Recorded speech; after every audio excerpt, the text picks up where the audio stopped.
Hi everyone, in today's lesson we're going to learn how to use the quadratic formula to solve for the roots of equations. So the first thing we need to do is just review how to simplify radicals first. So if you don't remember, what you have to do is you have to break this up into two radicals. I like to call this good house, bad house, thanks to Mr. Murray. So we'll call this good house, bad house. And inside the good house, you're going to put the largest perfect square.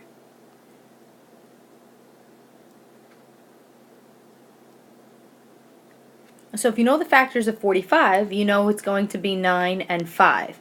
Now 9 is a perfect square, so we're going to write 9 in the good house, 5 in the bad house. And now all you have to do is just take the square root of 9, which gives you 3, and then you just bring down the radical 5, and you're finished. Okay, how about example number 2? The radical 96 is a little bit harder to figure out the factors for. So if you go into the y equals in the calculator, and you do 96 divided by x, and then hit second table, you can find all of the factors nicely. So why don't you pause the video, put this y equals 96 over x into the y equals, and look at the table. And what I want you to do is you're going to have x values and y values, and I want you to start with 1 and tell me what comes up. So again, pause the video and fill in the chart below. Okay, you should have gotten 1 and 96, 2 and 48, 3 and 32, 4 and 24, 6 and 16, 8 and 12, and that should be about it. So on this list, you want to look for the largest perfect square. Well, first let's find all of the perfect squares.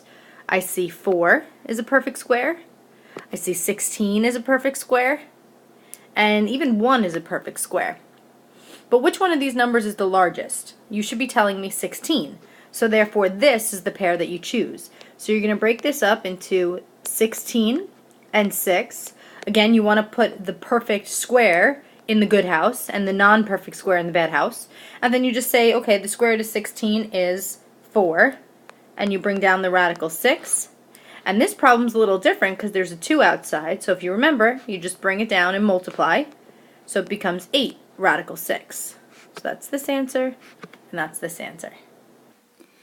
Okay, now when we do number 3, we have to remember that whenever we have a negative under the radical, we're going to have an imaginary number. So if you remember, what we said is that we take the negative that's under the radical and we bring it outside and we make it an I.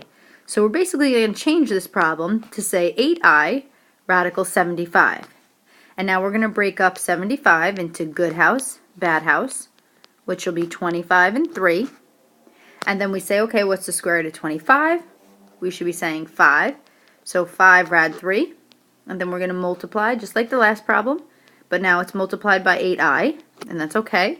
It just becomes 40i radical 3. Final answer. Now we had to review this information about simplifying radicals because it'll help us when we use the quadratic formula.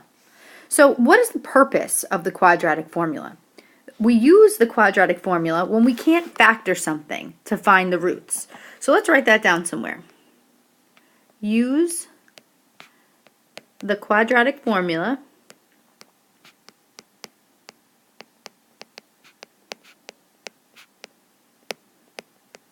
when we can't factor.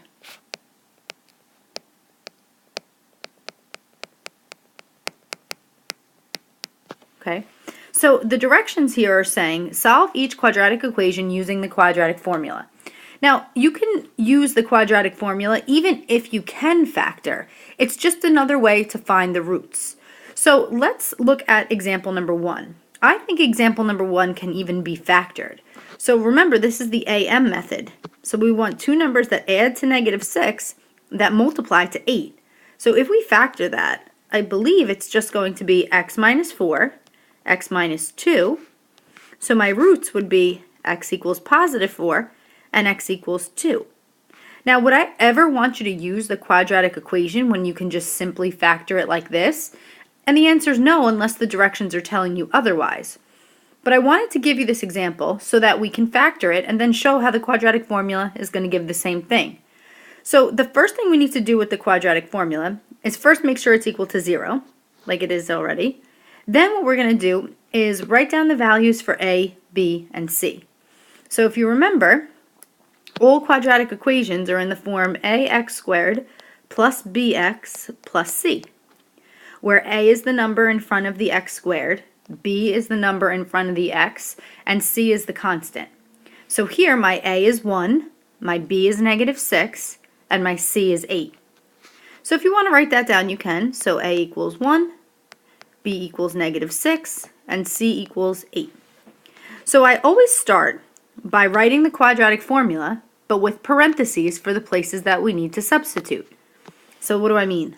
I mean we would do x equals negative something plus or minus the square root of something squared minus 4 times something all over 2 times something.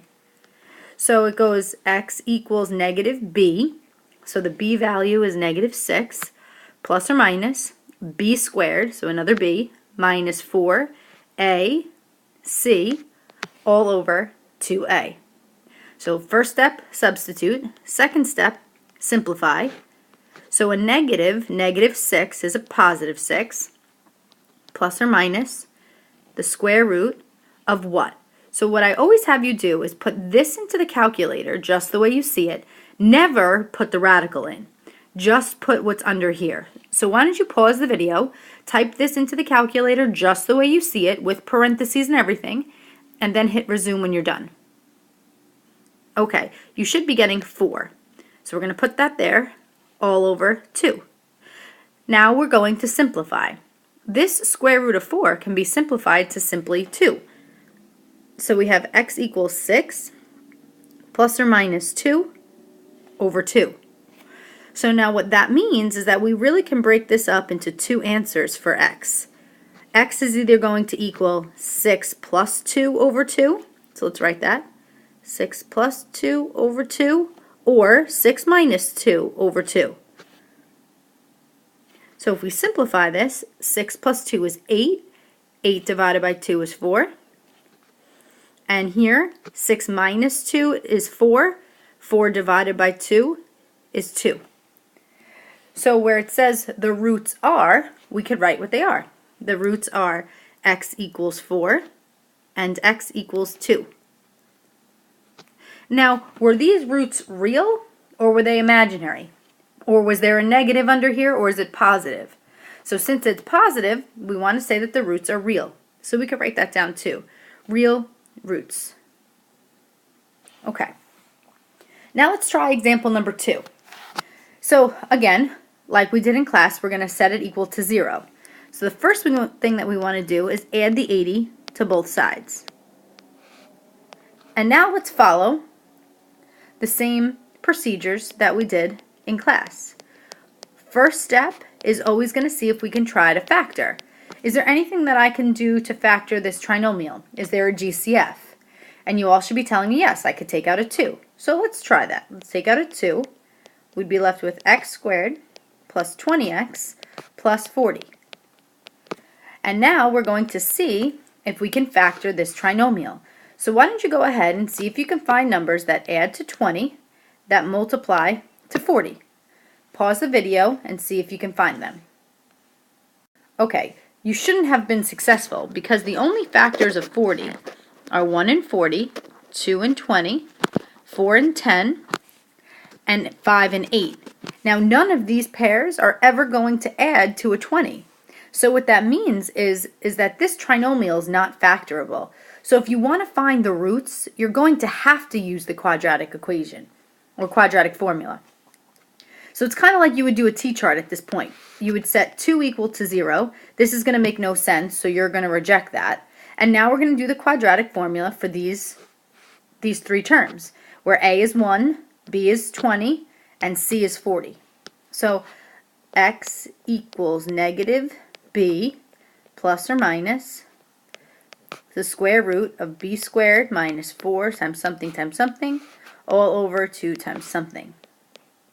So my b value is 20, so that's going to go here and here. My a value is 1, and my c value is 40. So again, just like before, you're going to put just this in the calculator, no radical, and hit resume when you've done so. Okay, so you should be simplifying to this to x equals 20 plus or minus 240 over 2. Now a lot of you must be thinking, wow, 240 is a pretty large number. How am I going to be able to find when I break it down? Because this needs to be simplified. So what you want to do, kind of like we did over here, is you want to put the number in the y equals divided by x so you can find its factors. So why don't you all do that and write down the chart over here. So we'll find the factors of 240. So I know it's going to be 1 and 240, 2 and 120. So pause the video and continue that list. Okay, here's the rest of the list. Okay, so you should have noticed that this was the pair that you want because 16 is the largest perfect square. So if I want to break down the square root of 240, I'll make a good house, bad house, and the 16 goes in the good house, the bad house is 15. So it just becomes 4 radical 15. So my answer will be x equals 20 plus or minus 4 rad 15 over 2.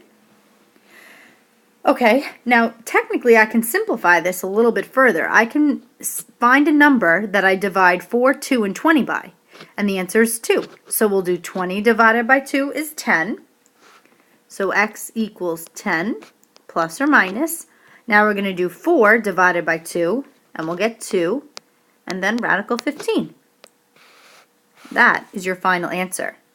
So what are your roots? Your roots are going to be x equals 10 plus 2 rad 15 and x equals 10 minus 2 rad 15. Now these roots are still real because the number under the radical wasn't negative. So we can write that down. The roots are real, so real roots.